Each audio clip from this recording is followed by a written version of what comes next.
Yeah, that was Hamilton a little bit deep into the hairpin, and he's going to lose all the way out on the exit there. So still ahead of Leclerc, but I think that is a missed opportunity for Lewis Hamilton, the way that he's been driving today. Montreal Saturday night.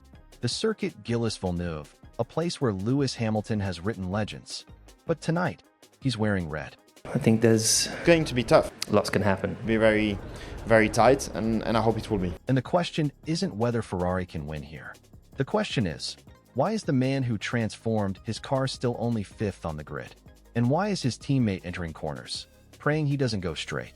This is the story of two Ferraris, one flying, one falling apart, and what it means for the rest of 2026. Free practice 1. Montreal. Dusty track, red flags everywhere, and Ferrari already in trouble. Charles Leclerc? Battery not charging. Radio communication breaking down.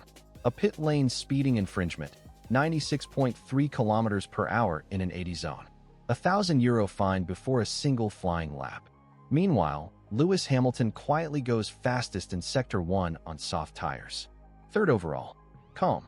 Composed. Like he owns this place. Because he does. But that was just the start. The battery is not charging. Charles Leclerc, FP1 team radio. Sprint qualifying arrives, and Ferrari looked quick enough to fight. But the cracks inside the Scuderia were already spreading. Leclerc locks the front left at turn 1. Brake instability. Radio frustration. Red flags cut his sessions short just when he needed clean laps most. And when the final shootout came, he was 4/10 behind his own teammate. Hamilton, wringing the neck of that scarlet Ferrari, flicking the rear. Pure joy through every sector. And this is where the story gets complicated. Here's what everyone missed. Lewis Hamilton didn't prepare for Montreal in Ferrari's simulator. Not once. After Miami, he felt a disconnect. The factory work didn't match the car on track. So he made a decision that raised eyebrows in Maranello. Skip the sim. Go deep into the data instead. Engineering meetings. Stability analysis. Corner balance. Mechanical grip numbers. And then, a setup Ferrari had never used before. Not once in their history at this circuit. The result? It transformed the car for me. Lewis Hamilton, post-sprint qualifying.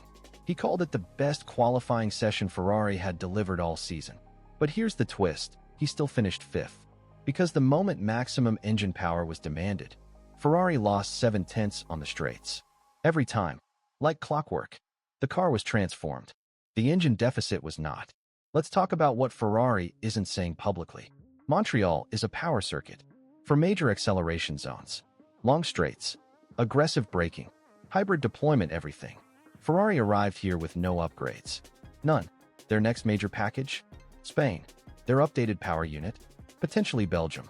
Meanwhile, Mercedes introduced an aggressive W17 upgrade this weekend.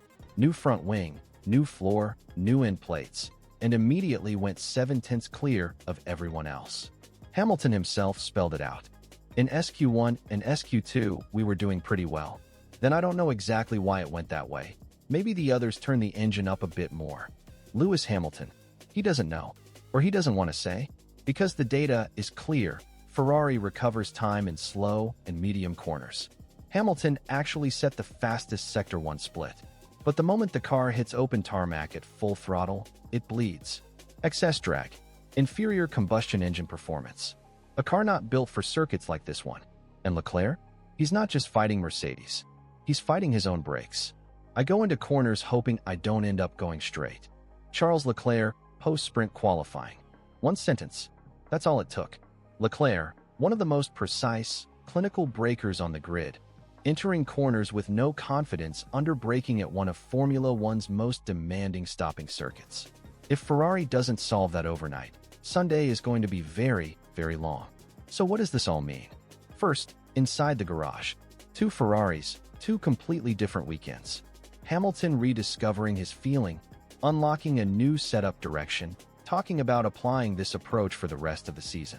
Leclerc struggling with a technical fault that strips him of his greatest weapon, his braking. This isn't just a bad weekend. This is a structural gap between two teammates on the same equipment. Second, the championship picture. Ferrari are not fighting for wins here. They're fighting for fourth place. In a best-case scenario, Mercedes is dominant. McLaren is lurking. Red Bull still has pace in reserve. And Ferrari's upgrades are weeks away. Every race without development is a race falling further behind. Third, the bigger risk. Hamilton skipping the simulator work this time. But is that the answer for the rest of the season? Can Ferrari build a consistent car around driver intuition alone?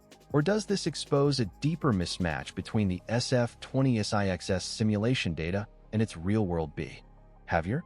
This wasn't just a race weekend. It was a warning signal from inside Maranello. Scenario 1.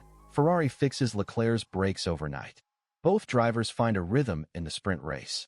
Hamilton cracks the top 4. Leclerc recovers to 5th.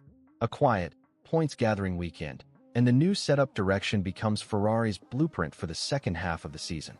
Scenario 2. The brake issue persists. Leclerc fades. Hamilton fights alone, and the internal dynamic at Ferrari quietly shifts. Not officially, not publicly, but in the garage, in the data meetings, in the setup choices, one driver becomes the reference point, and the other is playing catch-up. Scenario 3. Mercedes converts pole into a dominant sprint and race win. Antonelli stretches his championship lead. Hamilton and Leclerc finish 4th and 6th.